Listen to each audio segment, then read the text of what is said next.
Doctor J K. Nathwani, store in charge.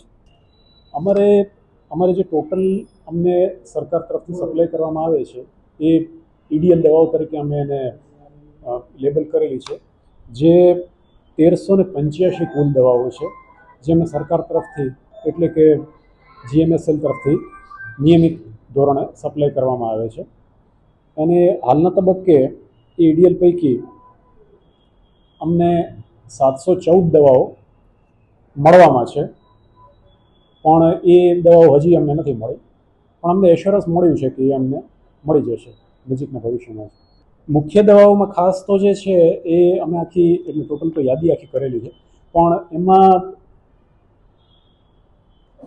અમને જે એ લોકોએ જે સપ્લાય કરેલી છે અમને એશ્યોરન્સ મળ્યું છે, એમાં અમે ખાસ જે છે એ જો મુખ્ય આપણે ડાયાબિટીસની એક દવા ગણીએ સપોઝ, તો ડાયાબિટીસના ટોટલ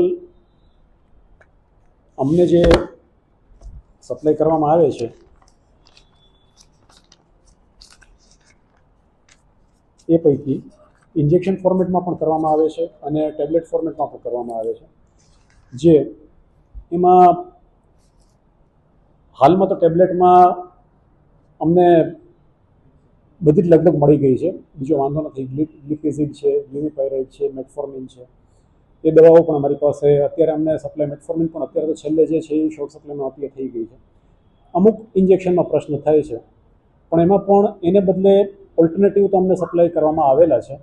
એટલે એ ઇન્જેક્ટેબલ જે છે, સપોઝ કે ઇન્સ્યુલિન 30-70 અમારી પાસે છે, પણ 25-75નું જે કોમ્બિનેશન છે એ અમને ત્યાંથી હવે મળશે.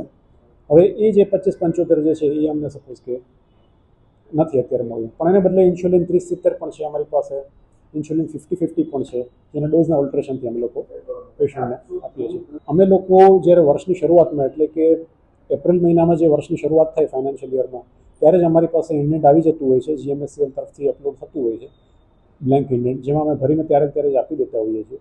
અને એ લોકો શક્ય એટલી જલ્દી અમને અલગ અલગ તબક્કે સપ્લાય કરતા હોય છે.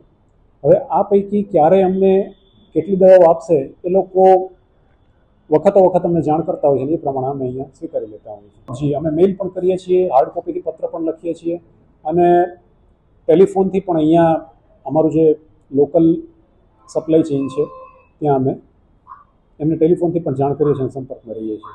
સાંજ સમાચાર ફેસબુક પેજને લાઇક કરો, વિડીયો શેર કરો અને વધુ વિગતવાર સમાચાર માટે sanssamachar.net વિઝિટ કરો.